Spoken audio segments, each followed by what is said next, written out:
샬롬. 오늘도 하나님 말씀 앞에 나오신 여러분 환영합니다. 우리 함께 기도하겠습니다. 하나님, 오늘도 우리에게 귀한 하나님의 말씀을 주시니 감사합니다.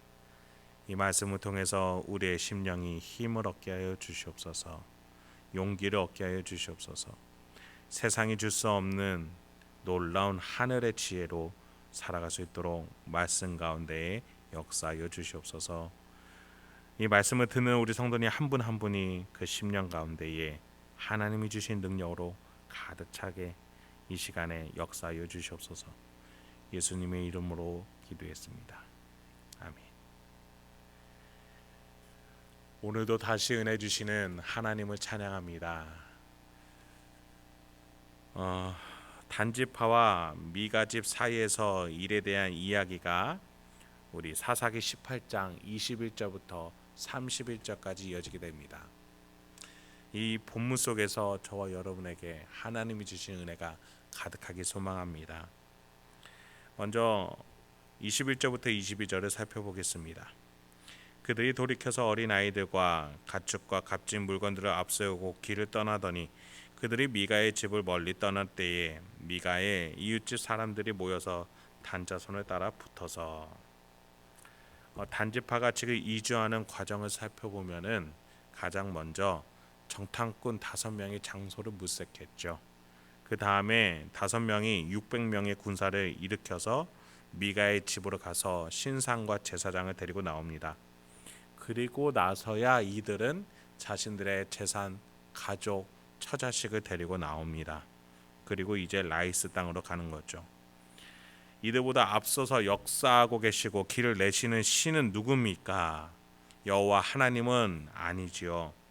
그들은 미가 집의 신상과 제사장이 자신들의 하나님의 대리자, 대변인이라고 생각하고 있습니다.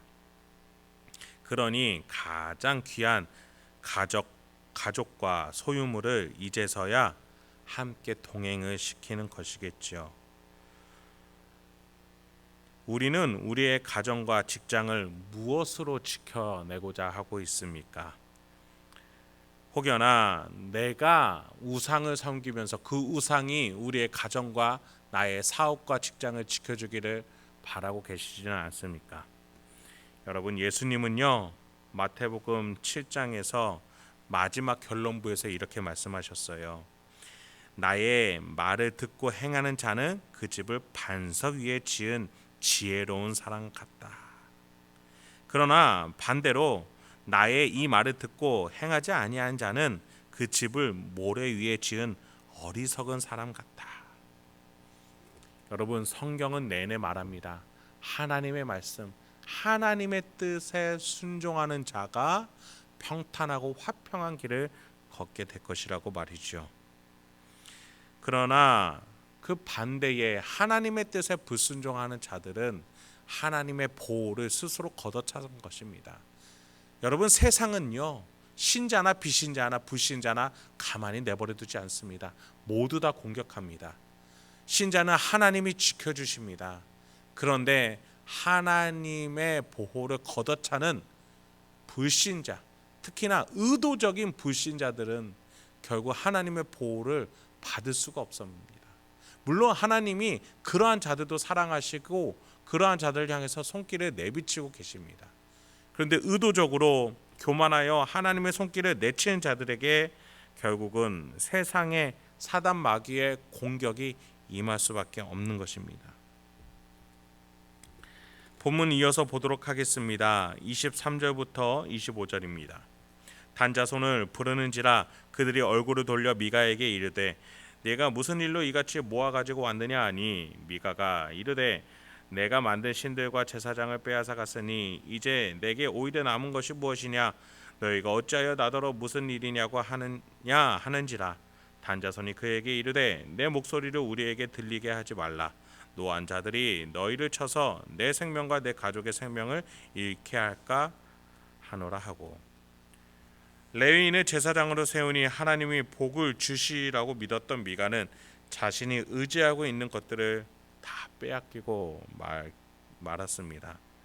더 나아가 왜 뺐냐고 단지파에게 따지니까 내 목소리를 우리에게 들리게 하지 말라라는 협박까지 듣게 됩니다. 여호와께서 레위인 제사장을 세우면 복 주실 줄 알았는데 말 한 번 더 잘못하다가는 집안이 망하게 되었습니다. 여러분, 왜 이런 일이 일어난 거예요? 26절입니다. 단자손이 자기 길을 간지라 미가가 단자손이 자기보다 강한 것을 보고 돌이켜 집으로 돌아갔더라. 왜 이런 일이 일어난 겁니까? 강한 것의 중심으로 사는 인생이기 때문입니다. 지금 미가가 사는 인생은, 믿었던 인생, 추구했던 인생은 성김의 인생, 약한 자를 도우시는 하나님의 인생이 아닙니다. 강한 자만이 살아남는 인생을 살고 있었기 때문입니다. 그러니 미가보다 더 강한 단지파가 나서니 미가는 어쩔 수 없이 길을 물러야 했던 것입니다. 여러분, 강한 힘을 의지하는 인생을 하나님은 결코 복 주시지 않습니다. 자신이 강한 힘을 믿고 살아가니, 그 힘을 의지하면서 살아가니, 그래서 하나님을 돌아보지 아니하니 그들에게 하나님은 복을 주실래야 주실 수가 없는 겁니다. 여러분, 지금 미가는 어떤 강한 힘을 의지한 거예요? 인간의 논리, 힘의 논리, 물질의 논리라는 그 강함에 강함을 더하려는 그 논리로 살아가려고 했습니다. 내가 내 아들로 제사장을 삼고 그보다 좀 더 강한 정통성이 있는 것 같은 레인을 제사장을 삼고 신상에 신상을 만듭니다.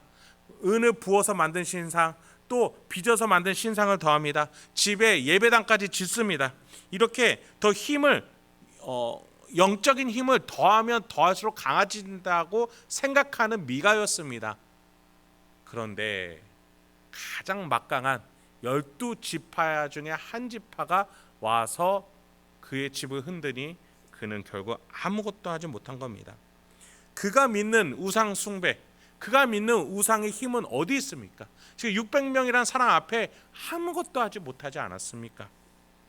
왜입니까? 이 우상은 힘의 세상에서는 아무것도 할 수 없는 존재이기 때문입니다. 그래서 우리는 한 세상, 한 지구 안에서 살아가더라도 여러 가지의 살아가는 세계가 다 다르다는 사실을 인정해야 됩니다. 여러분, 우리가 살아가는 세계는 무엇입니까? 섬기고 낮아지는 세계, 약한 가운데 강함을 주시는 하나님의 세계를 우리는 살아가야겠습니다. 그래서 예수님도 섬기러 왔노라 라고 말씀하셨던 거예요. 예수님은 왕이시면서도 섬기러 이 땅에 오셨어요. 힘의 논리에 의해 우상을 빼앗길 때 미가는 우상을 포기했습니다. 왜요? 나를 섬기기 위해 목숨을 버리신 예수를 만난 자는 그 예수를 포기하지 않지만 그 우상을 위해서 자신의 마음을 바친 그 사람은 더 강함 앞에서 그 마음을 포기할 수 있는 거예요. 그 우상이 자기를 위해서 섬겨준 것이 하나도 없기 때문이죠. 그러나 우리는 예수가 나를 섬겨주었기 때문에 우리는 그 예수를 그 어떠한 강한 힘 앞에서도 포기하지 않을 수 있게 되는 것입니다. 지금 여러분의 사고와 생각, 결정의 기준에서 무엇이, 어떤 세계에서 무엇이 기준이 되고 계십니까? 강한 힘의 논리입니까? 아니면 예수의 섬김입니까? 그 질문에 대해서 고민할 수 있는 저와 여러분이 되길 소망합니다. 본문 27절부터 29절 봅니다. 단자손이 미가가 만든 것과 그 제사장을 취하여 라이스에 이르러 한가하고 걱정 없이 사는 백성을 만나 칼날로 그들을 치고 그 성읍을 불사르되 그들을 구원할 자가 없었으니 그 성읍이 베드르 호흡 가까운 골짜기에 있어서 시돈과 거리가 멀고 상종하는 사람도 없었음이었더라. 단자손이 성읍을 세우고 거기 거주하면서 이스라엘에게서 태어난 그들의 조상 단의 이름을 따라 그 성읍을 단이라 하니라. 그 성읍의 본 이름은 라이스였더라. 단자손이 라이스에 도달했고 그 땅을 이제 뺐습니다. 자신들의 조상 단을 이름을 따서 그 성읍을 단이라고 부르죠. 여러분, 야곱의 아들이었죠. 12 아들 중에 한 아들이 단이었는데 야곱이 임종 직전에 축복을 할 때 단에게 긍정적인 메시지도 있었고 부정적인 메시지도 있었지만 부정적으로 말할 때에 뱀, 독사 이러한 이미지를 통해서 교활함에 대해서 말했습니다. 여러분, 이 지금 단지파가 얼마나 교활합니까? 하나님의 사명을 뒤로 한 채 자신만의 안위만을 바라보면서 이리저리 피해 가고 있습니다. 여러분, 야곱이요 이 아들 단을 위해서 기도하다가 중간에 멈추고 이렇게 기도합니다. 여호와여, 나는 주의 구원을 기다리나이다. 단지파의 교활함에 대해서 말을 해주다가 중간에 여호와여, 나는 주의 구원을 기다리나이다. 나의 지혜, 나의 계량, 나의 교활함으로 사는 이 단이라는 자식, 하나님의 구원을 기다릴 줄 아는 사람이 되게 하여 주시옵소서. 그런 기도 아니겠습니까? 그렇습니다. 여러분, 우리는 우리의 교활함, 우리의 지혜, 우리의 생각, 우리의 계략으로는 결코 이 세상을 살아갈 수가 없습니다. 하나님의 구원을 기다릴 줄 아는 그 지혜, 겸손이 필요하겠습니다. 여러분, 이 단지파가 결국에는 라이스의 땅에 정착하게 되는데 이 땅이 후대에 어떤 땅이 된다라고 제가 말씀드렸습니까? 가장 어두운 흑암의 땅이 된다라고 말씀을 드리지 않았습니까? 이사야 선지자가 이 땅을 보고 얼마나 어두운지에 대해서 말해 주었죠. 그래서 예수님은 가장 어두운 땅, 예수님 시대에는 갈릴리로 불리우는 이 북쪽 땅부터 예수님이 임하셔서 사역하기 시작하셨지요. 단지파는 자신들의 지혜와 계략으로 교활하게 하나님의 사명을 잊어버리고 가장 좋아 보이는 땅으로 정착했다고 생각했지만 후대에게 가장 흑암의 땅을 주고 말았던 것입니다. 마지막 30, 31절입니다. 단자손이 자기들을 위하여 그 새긴 신상을 세웠고 모세의 손자요 게르솜의 아들인 요나단과 그의 자손은 단지파의 제사장이 되어 그 땅 백성이 사로잡히는 날까지 이르렀더라. 하나님의 집이 실로에 있을 동안에 미가가 만든 바 새긴 신상이 단 자손에게 있었더라. 레위 청년의 족보가 또 짤막하게 등장이 됩니다. 단지파의 후대까지의 이야기였다면 지금은 이제 레위 자손의 이야기겠죠. 그런데 모세의 손자였다고, 이 레위 청년이 모세의 손자였다라고 말해주고 있습니다. 하나님의 말씀을 잊어버리기는 대선지자 모세의 집안도 마찬가지였던 겁니다. 여러분, 이렇게 18장이 끝나면서 우리 사사기 결론부에 해당하는 사건 2개 중에 하나가 끝나게 됩니다. 하나님의 집, 임재, 약속의 증거가 아무리 이스라엘 땅에 있어도 이스라엘은 자신만의 증거, 자신만의 우상, 자신만이 그리는 여호와 하나님을 섬기다 결국 이렇게 영적으로 타락하게 되고야 말았습니다. 여러분, 우리는 성경이 말하는 하나님을 믿어야겠습니다. 나를 창조하시고 구원하시고 지금 그 창조와 구원을 증거하고 계시는 내 안에 계시는 하나님을 믿어야겠습니다. 다른 증거가 아니라 그 삼위일체 하나님이 하신 일, 그리고 하고 계신 일을 기억하면서 오늘도 하루 살아가시며 승리하실 수 있는 저와 여러분이 되길 소망합니다. 함께 기도하겠습니다. 하나님, 오늘도 우리에게 귀한 하나님의 말씀을 주시니 감사합니다. 주여, 우리가 다른 증거들을 구하지 않게 하여 주시옵소서.